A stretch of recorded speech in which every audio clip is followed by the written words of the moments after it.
Joao Neves opening bid submitted by Manchester United to the side of Benfica. It's really a big story today coming in through from Record Portugal. A source that is not all that first tier, but I take it like second, third tier from Portugal. But we put out the news and obviously come in here to see to it that we put in the shift. Man United was even linked to this guy for the last 6 months, and I'm not surprised that a bid has gone ahead to go in, because when you look at the team of Manchester United, to the players that are really available right now, you think that you need to obviously find yourself getting in a player who does what we call the central defensive midfield area. And remember, in this summer transfer window, there are very many CDMs that are really elite onto the market, but he ticks all the boxes of what Ineos want. He's young and he's 19 years of age, and that resonates with what Sir Jim Ratcliffe told us, that he doesn't want to go in for the Kylian Mbappe's or Jude Bellingham, but he'll be looking in for the next Kylian Mbappe or Jude Bellingham. Welcome to the United Matters channel. Forson Omari, he's looking out to leave the club of Manchester United on free, and guess what? Man United are trying to convince him to stay at the club. And lastly, we are going to be having a little bit of a chat on what Jadon Sancho went ahead to put out as his farewell message to the side of Borussia Dortmund ahead of his return to Manchester United. Let's see close to 300 likes smashing this video. Don't forget to subscribe. Good evening, and first video of the day, and we're here for yet another huge marathon onto this beautiful channel of ours known as the United Matters channel. So we thank God for the gift of life, the Muslims. Barakallahu feekum, and continue to subscribe because we want to hit 20,000 subscribers, right? And let's continue to subscribe because we want to hit 17,400 in a nick of time. Now let's start it off from the story coming in through from Portugal, suggesting that Man United have already submitted a bid of around £51 million for Benfica's Joao Neves, which has been rejected by the club. They want at least £85 million. Now, sometimes I feel dejected or agitated when such stories really come up, because it is a two-way. It's either United not knowing what they are doing, or else the story doesn't come in from a concrete source. Because for Joao Neves to leave the club of Benfica, a club has to trigger his buyout clause, and I wonder how a competent club like Manchester United can obviously make a bid for a player who has a buyout clause, whose buyout clause has not gone ahead to be really whose buyout clause has not gone ahead to be really eradicated or abolished in the contract. So it sounds like a myth, because if you want to go for him, his price is known, 100 million euros or 85 million pounds, and I don't see Benfica really abolishing this buyout clause. Why? They've gone ahead to have very many people that are interested into Joao Neves. Man City is one of those, Man United, Arsenal, Barcelona. So if you're having a huge list of such teams interested into Joao Neves, then what forces you to obviously trigger off that? Yet last season they sold the guy was called Goncalo Ramos, for like 80 million euros to PSG. They also sold Enzo Fernandez for 120 million euros to the side of Chelsea. You understand? So it is noted that the interest is there, but you ask yourself, has United really made an opening bid or proposal for £51 million, yet the player has a release clause? If it's true, then Ineos is incompetent.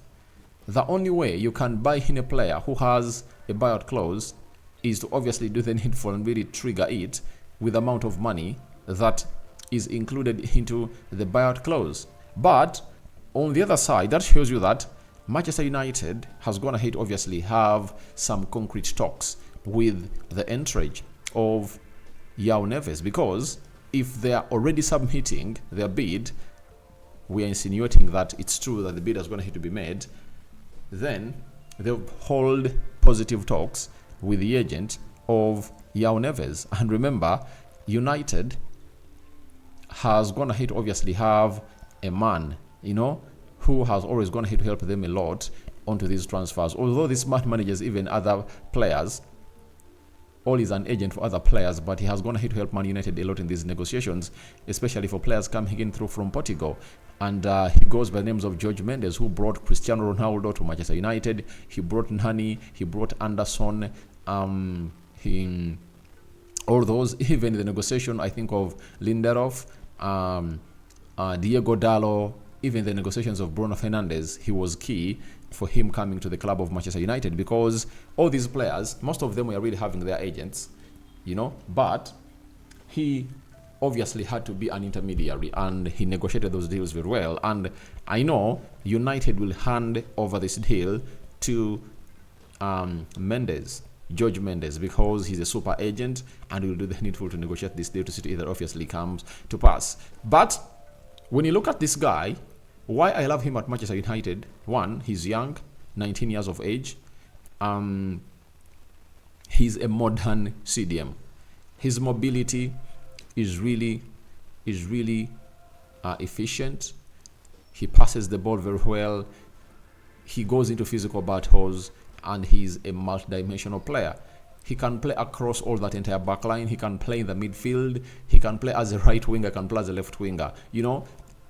The only position he doesn't play on that pitch is the center forward role, but he can play as a right back, left back, central defender, CDM, box-to-box midfielder, central attack midfielder, right winger, left winger. That's the beauty of this guy, that you get him at the club of Manchester United, you would have gone ahead to find a solution to the very many injuries that we had in the previous season.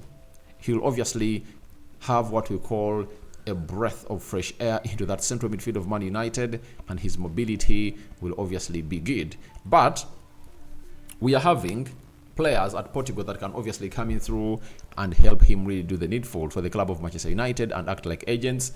That is Diego Dallo and Bruno Fernandes. But you ask yourself, can Bruno Fernandes do that to convince this guy to come at the club of Manchester United? Because he feels like things are not right, and that's why you see it that his agents have been talking to different clubs to obviously find him a new working place. So by so doing, that is a big red flag for the club of Manchester United. And remember, in January, I think it was in March, when we had the last international break, Bruno Fernandes was asked about Joao Neves. He said Joao Neves is ready for the biggest stage, you understand? And both being Portuguese, he knows exactly that he can convince him to join Manchester United, and that was like a green light for Bruno Fernandes. From Bruno Fernandes to Ineos, that this guy is really ready for the big stage. So we wait and see how that pans out. But I tell you, the other huge red flag is he's going to be playing in the Euros, though he's not going to be part of the starting 11 of Portugal, because he cannot start ahead of Joao Paulinho. There is they are having also Neves. Ruben Neves. So they're having three midfielders that cannot go past. But I tell you, never say never. He might obviously look good in training, and the manager will be like, I have to throw you into my team. You understand? So that's exactly what is happening at the side of Joao Neves. But he's going to be playing in the Euros, and that means he won't be with us for the preseason. You understand? And Manchester United is going to be playing into the Community Shield. And the Community Shield, I know, is going to start early. I think the first week of August. And that means Joao Felix would have been on holiday for 2 weeks, depending on where Portugal is really going to end. If Portugal reach the finale, that means Joao Felix will be away and will return to train with Manchester United on the 1st of August. But if the move is going on and they're really trying to get it done before the Euros start, that is really great for the club of Manchester United. But the big question is, who is the manager, and how is Joao Neves convinced to join Manchester United when Erik ten Hag's job is really under the line? You get? It takes me back to how we are going to lose out on very many players. Tosin's already going to hate to go. Benjamin Šeško to Arsenal. looks close. Chelsea are trying to hijack the deal. And now look at Joao Neves. A team will come out from there. For example, Man City, because they need a midfielder to obviously come in through and do the needful and really take this player. Because of his versatility, every team will obviously want to really get this player in. So, I think we are here to wait and see how that pans out. But I'm waiting for the resolution of Manchester United onto Erik ten Hag's future, because that's what is holding everything back in here onto the United Matters channel. But he ticks all the boxes for me. He does tick them well, and I'm 100% sure if he comes in through, he'll be a very good player and he won't flop. But there is a big question that has to be addressed: the managerial situation. You cannot convince players to come at your club when you don't have a manager announced permanently. Even if you tell Joao Neves that, please, you're going to get in such and such a manager, I tell you, you have to make it official, because if it's not official, then it's not worth it. So first and foremost, we have to make it official. After making it official, we see this guy really coming in through. But let's wait and see the progress of this deal, how Fabrizio Romano reports about it, David Austin, Tier 1 journalists, and the likes of Ojogo from Portugal, and the other ones are there is also Abola from Portugal. What do they have to say about this massive deal? All right, let's go to an exclusive coming in through from Fabrizio Romano that he dropped yesterday night. He said, Omari Forson set to leave Manchester United as a free agent after his debut in February with Man United first team. Omari is set for a new chapter. There are several clubs already keen on signing Omari or Forson, as a 18-year-old striker is attracting interest. Now, we also went ahead to get a story from Steve Railstone, senior Man United writer at the Manchester Evening News Desk. He said Man United will continue to offer Forson competitive contracts in hope he will sign a new deal before his expiry, but is expected to leave. Now, all these are effects of Ineos not making a decision of the manager of Manchester United as up. I tell you, if Erik ten Hag had the confirmation that he's staying here, he's the right man to convince Forson to obviously renew his contract at Man United, because Erik ten Hag is going to have to trust him, and is going to have to create what you call a very big, great way from the academy into the first team. And looks like Forson has something special that ten Hag is going to have to see in him, and that's why he went ahead to obviously offer him very, very many chances to obviously play into his team in the previous past. And this season, Forson has found himself really playing games and even made his start. Which team were you playing? Was it Burnley? That was a team that we were really playing at Old Trafford, and Huntington obviously went ahead to start, and he did the needful in there for you. In the Premier League, he played 4 games and he had 1 assist when we played against the side of Wolverhampton Wanderers. And I was really very critical of as to why the manager was supposed to obviously get in Forson Omari ahead of this guy called Amadi Diallo. But every person got his chance, and Amadi Diallo went ahead to show the manager that I'm the guy you're supposed to be starting in all these games. But for Forson, you obviously understand that he wants to get more playing time. He's soon making 20, and he wants to really get a team that is going to obviously get him into the side. But why am I really putting Ineos on the spot when it comes to this guy? One, if they had kept Erik ten Hag, he would have gone ahead to let him know that, please, we are playing the UEFA Europa League and you're going to be getting minutes. I tell you, you're going to be getting minutes and you're going to be starting. You get? Even in the Premier League, you obviously coming through and really challenge. And he's the only man that can convince him to stay.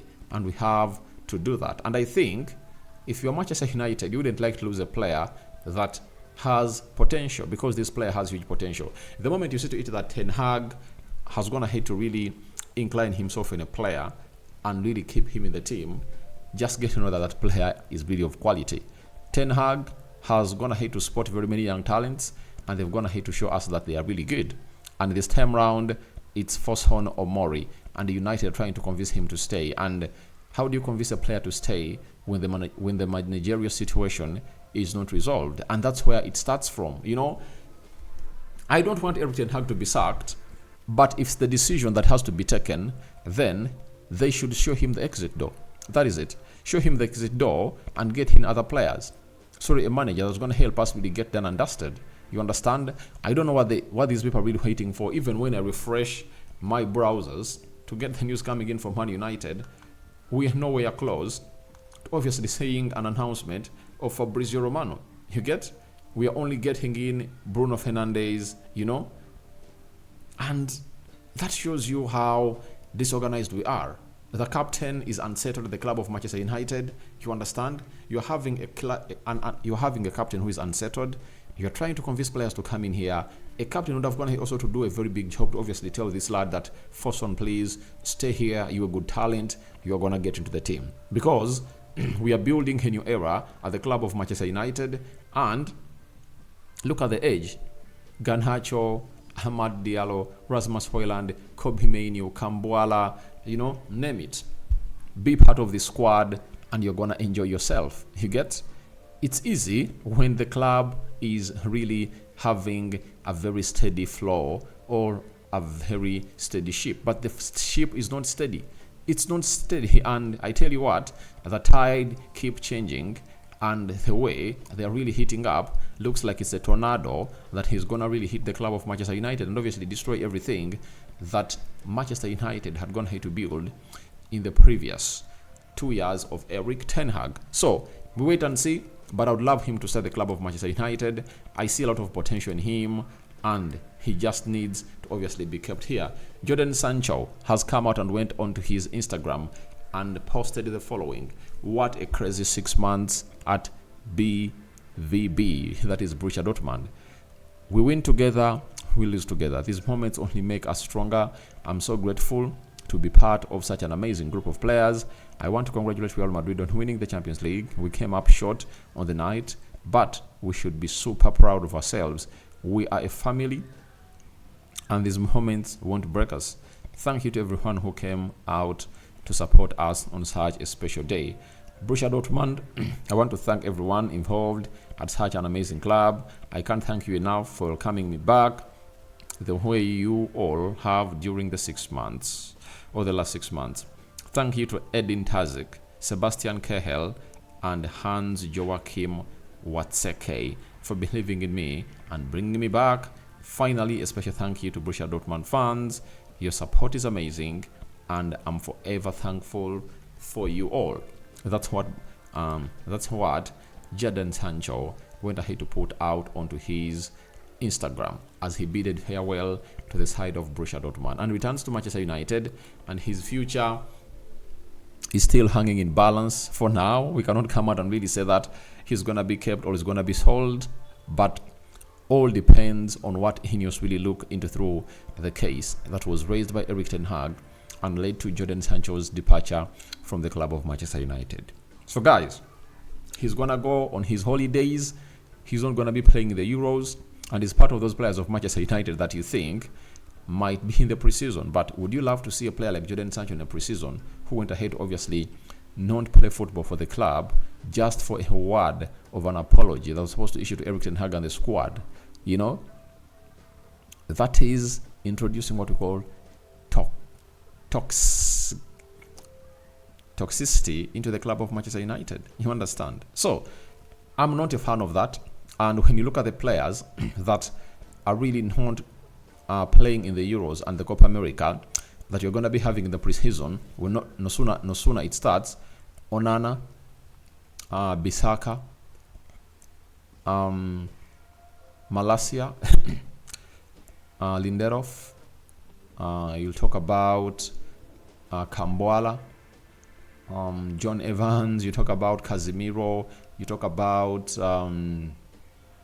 Amad Diallo, you talk about Marcus Rashford, Jadon Sancho, Donny van de Beek. You understand?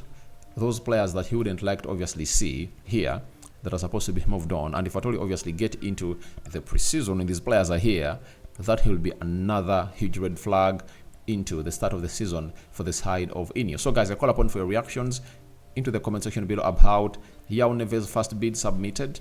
What do you make about it? But it has been rejected. What do you make about Forson, Omari, wanting to leave Manchester United, but United are working hard to keep him? Should United let him go, or they should keep him here? Then lastly, Jadon Sancho bids farewell to the Borussia Dortmund fans. May the living to God bless you abundantly. Rokan David is my name. I sign out for now. See you later. Returning in 2 hours from now with more and more and more stories. Hopefully, by the time I return, would have gone ahead to get a huge update for Eric Ten Hag decision by Sir Jim Ratcliffe, the 25 minority stake owner in the club of Manchester United, because we are holding to it. And we've gone ahead to get in a new communications officer that was working with Man City and Chelsea. He's now at the club of Manchester United, starting his job tomorrow on Wednesday. Another huge recruitment added to the staff of Manchester United, and that is Omar Berrada in action. Ciao, ciao.